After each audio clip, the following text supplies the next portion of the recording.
नमस्कार सर्वांना, स्वामी चरण या यूट्यूब चॅनलवर तुमचं खूप खूप मनापासून स्वागत आहे। तर सगळ्यात आधी मी तुम्हाला माझी ओळख करून देते। तर मी आहे ॲस्ट्रोलॉजर प्रचिती शेटे।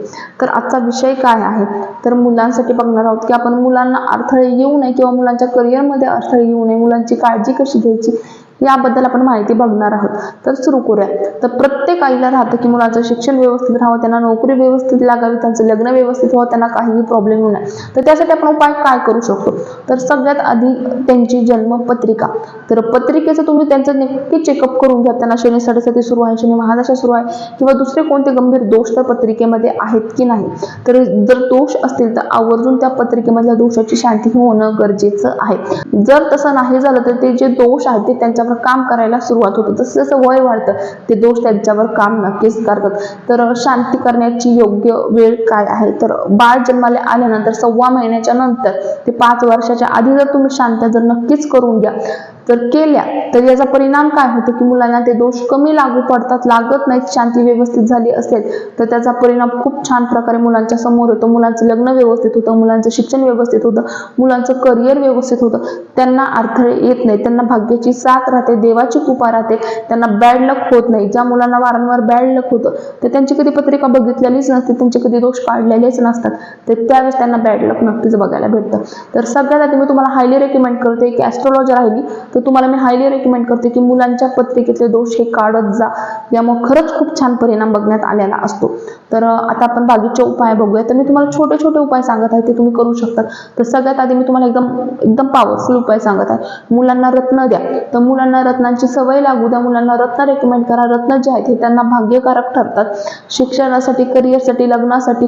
जर तुमच्या मुलाचं वय जर झालेला असेल तो पहिलीपासून किंवा तुम्ही लहान जरी मूल असेल जन्माला आलेलं 3 महिन्याचं 6 महिन्याचं त्यांना देखील आपण रत्न देऊ शकतो।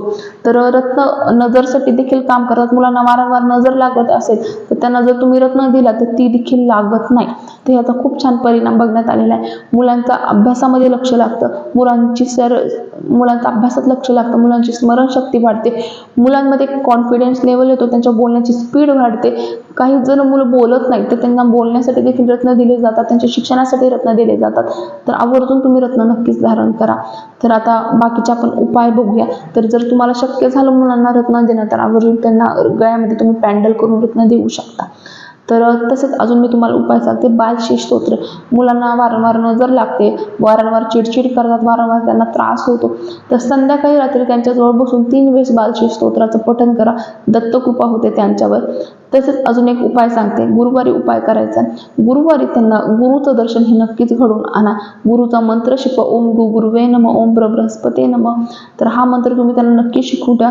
गुरु जो आहे हा शिक्षणाचा कारक आहे, बुद्धीचा कारक आहे, यामुळे त्यांची बुद्धी फास्ट होते, त्यांना शिक्षणात मन लागतं, करिअरमध्ये प्रॉब्लेम येत नाही, तर त्यांना गुरुचा मंत्र आवर्जून शिकवा। तर गुरुवारी देखील तुम्ही त्यांना दत्त महाराजांचं दर्शन, स्वामी समर्थ महाराजांचं दर्शन किंवा संतांचं दर्शन आवर्जून नक्की घडून आणा। तसंच शनिवारच्या दिवशी त्यांना हायली रेकमेंड तुम्हाला शनी महाराजांचं आणि मारुतीचं दर्शन नक्कीच घडून आणायचं आहे। जे काही त्यांना प्रॉब्लेम येतात करिअरमध्ये असो किंवा इतर प्रॉब्लेम असो हे शनी महाराज देत असतात, तर शनी महाराजांचं दर्शन हे झालंच पाहिजे। त्यांचं रुटीन ठेवा की दर शनिवारी शनी मंदिरामध्ये तेल, मीठ, उडीद डाळ त्यांच्या हाताने अर्पण करणं। तर हायली उपाय हा आहे। ज्या मुलांना शनी साडेसाती आहे, जन्मतः शनी साडेसाती काही मुलांना सुरू असते, तर त्यांच्यासाठी देखील अतिशय फायदेमंद उपाय ठरतो। तर आई वडिलांसाठी देखील हा उपाय अतिशय चांगला आहे। ज्यावेळेस मुलगा तो उपाय करतो आई वडिलांना देखील त्याचं फळ नक्कीच प्राप्त होतं। तर मुलांच्या हाताने दान धर्म नक्कीच करावा। ज्या दिवशी तुम्हाला दान करायचं आहे, जर गुरुवार असेल तर पिवळ्या वस्तूंचं दान करू शकता, शुक्रवार असेल तर पांढऱ्या वस्तूंचं, शनिवार असेल तर काळ्या वस्तूचं। तर असं केल्याने काय होतं की ग्रहांची स्थिती मजबूत होते, पत्रिकेतल्या ग्रहांची स्थिती मजबूत होते, त्या देवीची कृपा तुमच्यावर प्राप्त होते, त्या देवतेची कृपा तुमच्यावर प्राप्त होते। तसेच मुलांना गणपती दर्शन हे हायली रेकमेंड केलं जातं। अथर्व शीर्षक झाले किंवा गणपती मंत्र झाला, ओम गजानन श्री गजानन या मंत्राचा देखील मुलांनी जप केला तर त्यांची बुद्धी अतिशय फास्ट होते। तसेच मुलांना स्पीच डिले आहे किंवा मुलांना प्रॉब्लेम येतो बोलण्यामध्ये, कॉन्फिडन्स लेवल आहे, खूप लाजाळू आहेत, तर त्यांना पन्ना रत्न हायली रेकमेंड केला जातो। बुधाचा रत्न आहे, बुध आहे हा बुद्धीचा कारक आहे, बुद्धी फास्ट होते या रत्नाने। तर अजून एक मी तुम्हाला एक प्रभावी उपाय सांगते। तर मुलांना बॅड लक खूप होत असते, त्रुटीचा घडा घ्यायचा आहे, 3 ते 7 वेळेस त्यात जाऊन उतरायचं आहे व जिथे घाण पाणी आहे, नाली असो किंवा एखादं घरातलं पाणी असो खराब, त्यामध्ये तुम्हाला तो ठेवायचा आहे. तो पूर्ण विरघळू द्यायचा आहे. ते पाणी कशामध्ये यूज करायचं नाही. तुम्ही नॉर्मल ते पाणी फेकून द्या. तर अतिशय हा प्रभावी उपाय आहे. कितीही त्यांच्यावर पीडा असो, कितीही त्यांना त्रास असो, तो लगेच कमी जाणवतो. मुलांना जर आरोग्य संबंधित प्रॉब्लेम येत असेल तर महामृत्युंजय जप त्यांच्याजवळ नक्की चालू ठेवा. तुम्ही मनात त्यांना शिकवा